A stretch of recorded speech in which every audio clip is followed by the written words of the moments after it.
Kawan-kawan, saat ini kemampuan senjata personil tempur semakin besar ketergantungannya pada spektrum elektromagnetik, jaringan komunikasi, radar, detektor inframerah, laser, passive wave radiometer, kamera pengintai, dan teropong malam semuanya menggunakan spektrum elektromagnetik untuk beroperasi. Hampir setiap sistem senjata modern yang ada saat ini ataupun yang sedang dirancang menggunakan teknologi ini.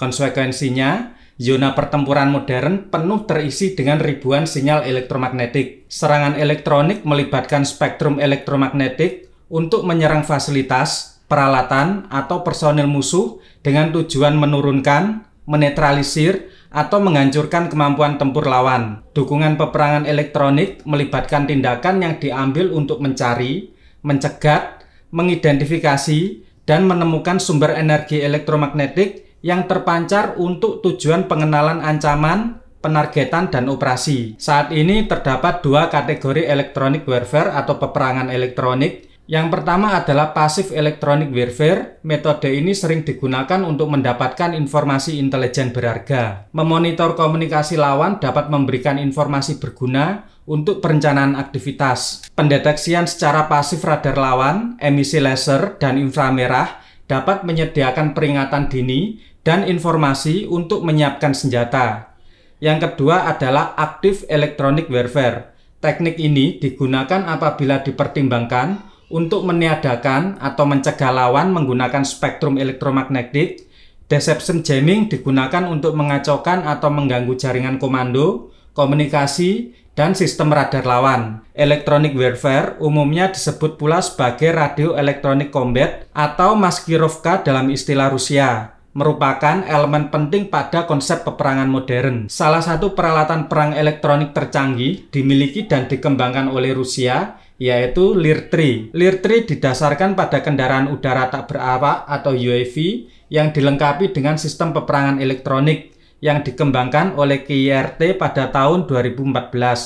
Pesawat tak berawak ini dirancang untuk menemukan sumber emisi elektromagnetik dan sabotase komunikasi nirkabel termasuk ponsel dalam radius kurang lebih 6 km.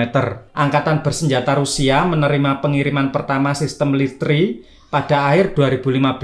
Sistem perang elektronik berbasis drone baru Rusia, Lear-3 RB341V, menggabungkan jammer dan kendaraan udara tak berawak Orlan 10 untuk menonaktifkan jaringan seluler dan memungkinkan militer Rusia mengirim pesan palsu ke pelanggan. UAV Lear-3 dapat secara efektif berubah menjadi stasiun seluler virtual dengan mengirim pesan dan sepenuhnya mengendalikan perangkat pelanggan setelah menggantikan stasiun BTS. Jika berhasil menggantikan menara komunikasi seluler, maka dapat mengirim pesan audio dan video ke pelanggan. Lear-3 RB341V digunakan di Suriah untuk mengirim pesan instan ke faksi pemberontak berisi formulir aplikasi untuk gencatan senjata. Lear-3 dilaporkan dapat memblokir telepon seluler musuh sekaligus tidak menghalangi pengoperasian telepon seluler teman. Sistem dapat mengumpulkan nomor telepon dan memanggil nomor ini sambil memblokir sinyal orang lain dan mengendalikan perangkat pengguna dari jarak jauh. Modernisasi kendaraan udara tak berawak Rusia terus mengesankan pengamat asing. Lear-3 terdiri dari 3 UAV Orlan 10 dan pos komando kendali di truk KAM AZ-5350. Misi utama kendaraan udara tak berawak adalah untuk sabotase menara komunikasi seluler.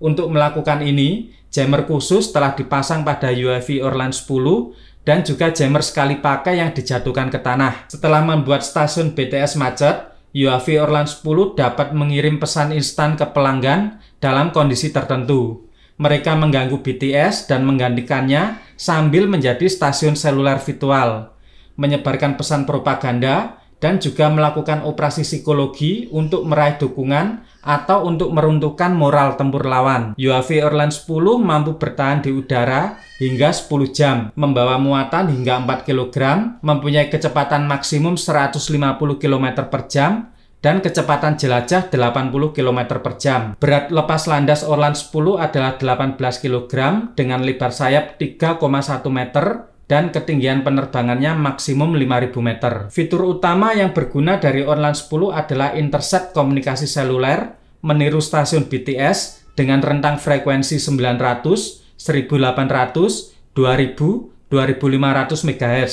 Deteksi poin pengguna ponsel, lalu melakukan pengintaian dengan menemukan titik radiasi perangkat di jaringan GSM, menggambar lokasi titik pelanggan pada peta digital, transfer data tentang lokasi poin pelanggan ke penghitungan artileri untuk serangan rudal. Selain itu, Orlan 10 mampu melakukan peran sebagai pembom bunuh diri atau kamikaze. Sistem LIR-3 awal yang digunakan pada tahun 2015 dirancang untuk menonaktifkan jaringan seluler global system for mobile communication atau GSM. Teknologi terbaru yang dikerahkan ke Ukraina diduga mampu menerobos jaringan 3G dan 5G sekaligus. Hasilnya teruji mampu melumpuhkan berbagai jaringan BTS di Ukraina, menyadap berbagai taktik, dan melakukan perang psyop untuk meruntuhkan mental lawan. Beberapa hasil kerja LIR-3 sangat dirahasiakan oleh Rusia karena berkaitan dengan rahasia perang. NATO menduga LIR-3 menjadi tulang punggung suplai informasi Rusia dengan hasil yang jauh lebih banyak dibandingkan dengan apa yang dipublikasikan atau yang ditulis oleh media. Bahkan diduga mampu mendeteksi pergerakan drone secara presisi. Namun, sistem ini sempat kerepotan beroperasi di Ukraina karena secara tidak terduga, Elon Musk mengirimkan ribuan sistem penerima satelit Starlink ke Ukraina. Elon Musk mengatakan bahwa jaringan Starlink sempat mengalami serangan cyber, namun bisa diatasi dengan upgrade software. Kemungkinan sistem LIR-3 mampu mengacaukan sinyal Starlink hingga sistem sempat tidak berfungsi beberapa saat sebelum Starlink akhirnya melakukan upgrade software. Jaringan seluler berbasis BTS satelit memang tergolong baru dan belum sempat diadopsi oleh sistem LIR-3.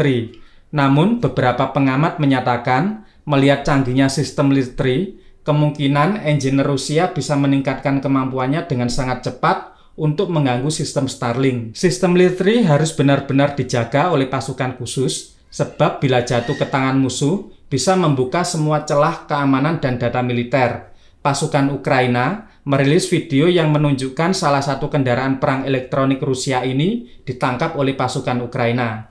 Dikhawatirkan LIR-3 segera dibedah oleh Ukraina dan NATO sehingga bisa mengeksploitasi penemuan canggih Rusia. Selang beberapa jam setelah rilis video penangkapan yang diduga kendaraan perang elektronik, pangkalan udara Kherson yang dikuasai oleh Rusia diserang artileri presisi tinggi yang mengakibatkan setidaknya 8 helikopter, 4 tank, dan beberapa kendaraan tangki bahan bakar Rusia luluh lantak. Beberapa ahli mengaitkan kedua peristiwa ini, namun beberapa menyatakan tidak berhubungan karena Ukraina akan kesulitan membuka enkripsi data LIR-3 yang canggih. Perang elektronik selalu menyertai hampir setiap aktivitas militer, bahkan meskipun pada masa-masa damai. Perang elektronik terus dilancarkan, bukan hanya ditujukan untuk lawan, namun juga untuk mengawasi kawan koalisi.